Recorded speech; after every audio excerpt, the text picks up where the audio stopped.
உலகெங்கும் உள்ள ஆன்மீக ஜோதிட அன்பர்களுக்கு மோசஸின் இனிய வணக்கங்கள்.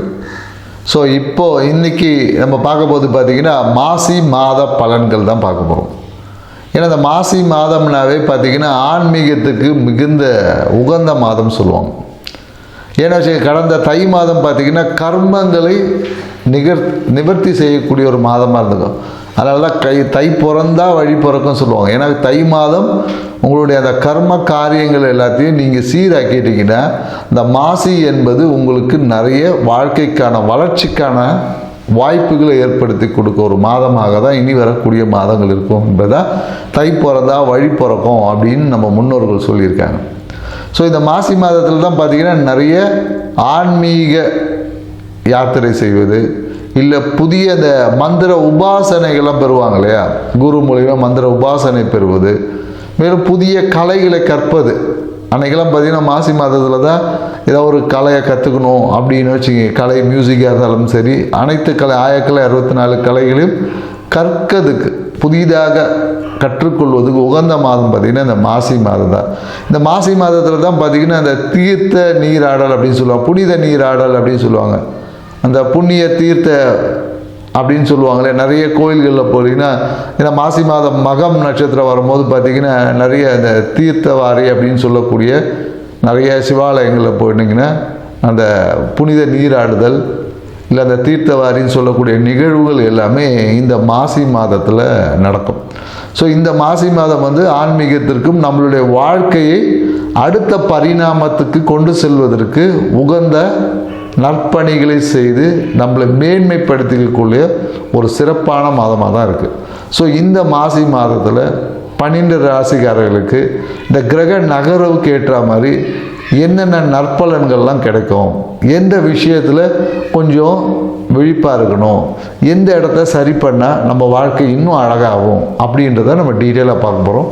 வாங்க வீடியோக்குள்ளே போகலாம். தனுசு ராசி அன்பர்களுக்கு இந்த மாசி மாத பலன் எப்படி இருக்குதுன்னு நம்ம பார்க்க போகிறோம். ஏன்னா மாசி மாதம் பார்த்திங்கன்னா தனுசு ராசிக்கு ராசி அதிபதி 7ஆம் இடத்துலேருந்து உங்களை பார்க்குறாரு. ஸோ அதனால் பார்த்திங்கன்னா குரு பார்த்தா கோடி நன்மைன்றதுனால நிறைய பேர் போட்டிருப்பாங்க, என்னங்க குரு பார்த்தா கோடி நன்மை, நீங்கள் ஒரு நன்மையும் நடக்கலை, உங்களுக்கு பிரச்சனை வராமல் இருக்கிறதே மிகப்பெரிய நன்மை என்பதை நீங்கள் புரிஞ்சுக்கணும். ஏன்னா பிரச்சனைக்கு அதாவது அடுத்தவர்களுக்கு அட்வைஸை ஓவராக சொல்லி அந்த அட்வைஸே இவங்களுக்கு பிரச்சனை ஆகக்கூடிய ராசியில் பார்த்தீங்கன்னா தனுசு ராசி தான் டாப்பில் இருக்குதுன்னு சொல்ல முடியும்.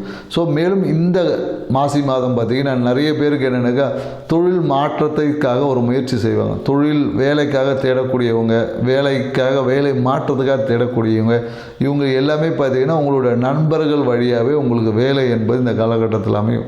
நீங்கள் எடுக்கக்கூடிய முயற்சி பார்த்திங்கன்னா உங்கள் நண்பர்கள் வழியாக எடுத்து பாருங்கள். நீங்களாக சுய முயற்சி கம்பெனியாக தேடினீங்கன்னா கண்டிப்பாக வேலை கிடைக்காது.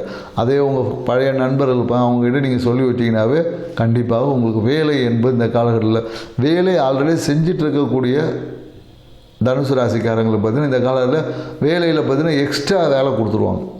நீ ஏற்கனவே நல்லா வேலை செய்கிறீங்க, இந்த வேலையும் சேர்த்து செய்யுங்க அப்படின்ற மாதிரி ஏதோ ஒரு எக்ஸ்ட்ரா வேலையை கொடுப்பதனால அதனால் நிறைய பேருக்கு வேலை பளு என்பது அதிகமாகும். இல்லை ஏற்கனவே நீங்கள் பெண்டிங் வச்ச வேலையை இந்த இவ்வளோ நேரத்துக்குள்ளே செஞ்சு முடிக்கணும் அப்படின்னு ஒரு டாஸ்க் கொடுத்துருவாங்க.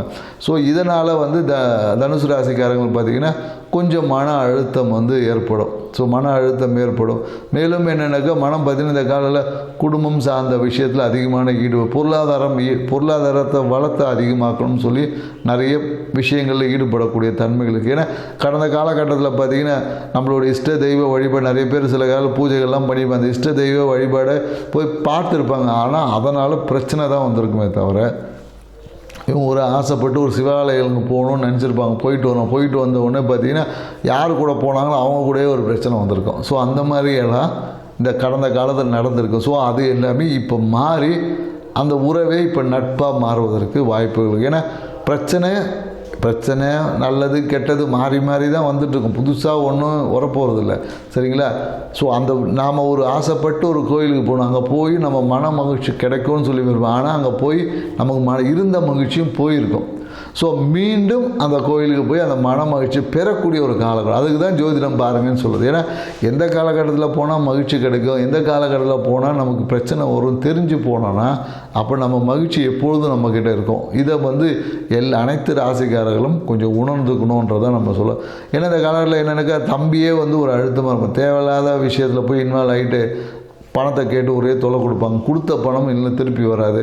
ஸோ இந்த மாதிரி பொருளாதாரம் சார்ந்த விஷயத்தில் பார்த்திங்கன்னா உறவுகளால் ஒரு சின்ன அழுத்தம் என்பது ஏற்படும்.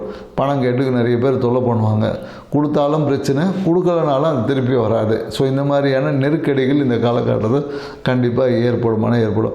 அம்மாவுடைய விஷயத்தில் பார்த்திங்கன்னா கொஞ்சம் உடல் நிலையில் கொஞ்சம் விரயங்களுக்கு ஹாஸ்பிட்டல் செலவுகள் கண்டிப்பாக இருக்குது. ஏன்னா அவங்களுக்கு ஏற்கனவே இருந்த வியாதியை சும்மா இல்லாமல் அவங்க அதே வியாதியை பெருசாக்கிடுவாங்க. ஏன்னா உங்களுக்கு தொல்லை கொடுக்கணுன்றதுக்காகவே அவங்க வியாதி என்பது அங்கே பெருசாகும். அதுதான் அங்கே விஷயம். ஸோ அப்போ என்ன பண்ணணுன்னா குறிப்பாக இந்த காலகட்டத்தில் தனுசு ராசிக்காரங்க அம்மாவோட மெடிக்கல் எக்ஸ்பென்சஸ்க்கு நீங்கள் ஆரம்பத்திலே கொடுத்துட்டீங்கன்னா உங்களுக்கு அந்த மன அழுத்தம் இல்லாமல் அந்த விரயம் இருக்கும். நீங்கள் கொடுக்காம விட்டீங்கன்னு வச்சுக்கிங்க, மன அழுத்தமும் வரும், அதே விரயமும் நடக்கும். ஸோ அதனால் இந்த காலத்தில் அம்மாவுடைய நலனுக்காக, அம்மாவுடைய ஆசைகளுக்காகவோ, அம்மாவுடைய வாழ்க்கைக்காக ஏதோ ஒரு விஷயத்தில் நீங்கள் கொடுக்கணும். நிறைய பேர் இந்த காலகட்டத்தில் என்னென்னாக்கா வீடு வாங்கக்கூடிய முயற்சியில் ஈடுபட்டக்கூடிய தனுசு ராசிக்காரர்கள் இந்த காலகட்டத்தில் என்னக்கா புதுசாக வீடு புது வீடெல்லாம் தேடினீங்கன்னா இந்த காலத்தில் கிடைக்காது. ஏற்கனவே கட்டி முடித்து ஏற்கனவே ஒருத்தவங்க அந்த வீட்டில் இருந்தாங்கன்னா அந்த வீடு தான் உங்களுக்கு அமையும். நீங்கள் வாடகைக்கு போனாலும் சரி, சொந்த வீடு வாங்கினாலும் சரி, கண்டிப்பாக அந்த வீடு தான் உங்களுக்கு அமையும். ஸோ ஏற்கனவே பழைய வீடை பார்த்தீங்கன்னா உங்களுக்கு வாழ்க்கை சிறப்பாக இருக்கும். ஏன்னா நிறைய தனுசு ராசிக்காரர்கள் என்னக்கா இந்த புதிய வாகனத்தை வாங்கி பிரச்சனை மாற்றவங்களாம் நிறைய பேர் இருக்காங்க. என்ன தனுசு ராசிக்காரர்கள் அதிர்ஷ்டமான விஷயமே பழைய வாகனம் தான். பழைய வாகனத்தை வாங்கி பாருங்கள், உங்களுக்கு அது யோகமாக இருக்கும். திடீர் 1-2 வாகனம் வாங்கிடுவாங்க. அதே புது வாகனத்தை வாங்கியிருப்பாங்க, 10 நாளில் பார்த்தீங்கன்னா ஒரு கோடு போட்டுருவாங்க. எங்கேயாவது போய் தேய்ச்சி ஒரு அடிப்பட்ட ஒன்று பார்த்திங்கன்னா அதுக்கப்புறம் ஒரு பெரிய நான் ஆசைப்பட்டு வாங்கினது இப்படி ஆகிப்போச்சு அப்படி ஆகிப்போச்சுன்னு சொல்லி புலம்பக்கூடிய தன்மையும் தனுசு ராசிக்காரர்கள் நம்ம நிறைய பேரை பார்த்துட்டு. அதனால் தனுசு ராசிக்காரர்கள் இந்த காலகட்டத்தில் வாகனம் வாங்குறீங்க, வீடு மாற்றம் செய்கிறீங்கன்னா கண்டிப்பாக பழைய விஷயங்கள், அதாவது ரொம்ப பழசு டேமேஜ் கண்டிஷன் சொல்ல, கொஞ்சம் ஒரு வருஷம் 2 வருஷம் அந்த பழமையான விஷயங்களை தேடி பார்த்தீங்கன்னா அது உங்களுக்கு அதிர்ஷ்ட வாய்ப்புகளை அள்ளி கொடுக்கக்கூடிய ஒரு தன்மைக்குள்ளே இருக்கிறதுனால சொல்கிறேன். மேலும் இந்த காலகட்டத்தில் கடன் வாங்கக்கூடிய ஏதாவது ஒரு முயற்சி பண்ணி கடன் வாங்கல சும்மா இருந்தால் கூட பார்த்தீங்கன்னா தனுசு ராசி ஒரு கிரெடிட் கார்டு அப்ரூவல் ஆகிடுச்சுன்னு ஒரு கார்டு ஒன்று வரும், இல்லை உங்களுக்கு லோன் ஏதாவது சாங்ஷன் ஆகிடுச்சுன்னு வரும். ஸோ அதனால் இந்த ஆன்லைன் சார்ந்த விஷயங்கள் கொஞ்சம் கவனமாக இருக்கணும். ஏன்னா ஆன்லைன் மோசடியில் பணத்தை இழக்கக்கூடிய தன்மையும் இருக்குது. சரிங்களா? ஸோ அதனால் சில விஷயங்கள் ஆசை வார்த்தைகளை நம்பி போகாமல் இருந்தீங்கன்னா வாழ்க்கை சிறப்பாக இருக்கும். மேலும் இந்த காலகட்டத்தில் பார்த்திங்கன்னா சுற்றத்தாருடன் சேர்ந்து எங்கேயாவது ஒரு பயணம் ஒரு மூவி போகிறது, இல்லை ஒரு ரெசார்ட்டு போகிறது, இல்லை ஒரு பீச் போகிறது, இந்த மாதிரியான நிகழ்வுகளும் கண்டிப்பாக இருக்கும். நிறைய என்னென்னாக்கா இந்த காலகட்டத்தில் பார்த்திங்கன்னா தனுசு நிறைய ஆன்மீக பயணங்கள் பண்ணிக்கிட்டே இருப்பாங்க. ஆன்மீகம் சார்ந்த விஷயத்தை பயணம் செய்து குடும்பத்துடனோ இல்லை நண்பர்களுடனோ இந்த மாதிரி ஏதாவது ஒரு விஷயங்கள் இருக்கும். அதே போல் நிறைய சுப நிகழ்வுகளில் பங்கேற்கக்கூடிய வாய்ப்புகளும் உருவாகிட்டே இருக்கும். பார்த்தீங்கன்னா தனுசு ராசிக்காரங்க தான் 24 hours பிஸியாக இருக்காமல் ஒன்று கோயிலுக்கு போவாங்க, இல்லை கல்யாணத்துக்கு போவாங்க, மீதி பேரில் சும்மா தான் இருப்பாங்க. அவங்கள ஒருத்தவங்க கூட கூப்பிட மாட்டாங்க. ஆனால் தனுசு ராசிக்காரங்களை மட்டும் இன்விடேஷன் வரும். எவனுக்கோ கல்யாணம் ஆனால் கூட வீடு தேடி இன்விடேஷன் வச்சுட்டு போவாங்க. ஸோ இந்த மாதிரி நிறைய சுப நிகழ்வுகள் பங்கேற்கக்கூடிய ஒரு வாய்ப்புகள் என்பது இருக்குது. அதே போல் நிறைய கும்ப அபிஷேகம், கோயிலில் பார்த்திங்கன்னா ஒரு கும்பாபிஷேகம், கோயிலில் திருவிழான்னும் போது முதல் இன்விடேஷனும் பார்த்திங்கன்னா உங்களுக்கு வரும். ஏற்கனவே அந்த இதில் பார்த்தீங்கன்னா நீங்கள் மெம்பராக கூட இருக்க மாட்டீங்க, ஆனாலும் உங்களுக்கு ஒரு இன்விடேஷன் அனுப்பிச்சு உங்கள்கிட்ட ஒரு நன்கொடை கொடுங்க, இந்த மாதிரியான வாய்ப்புகள் என்பது இருக்குது.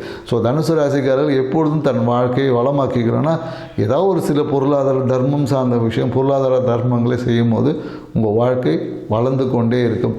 அது சரியான விஷயத்துக்காக இருந்தால் சிறப்பு. ஸோ இந்த விஷயத்தை நீங்கள் உணர்ந்தீங்கன்னா போதும், உங்கள் வாழ்க்கை எப்பொழுதும் ஹாப்பியாக இருக்கும். நன்றி, வணக்கம்.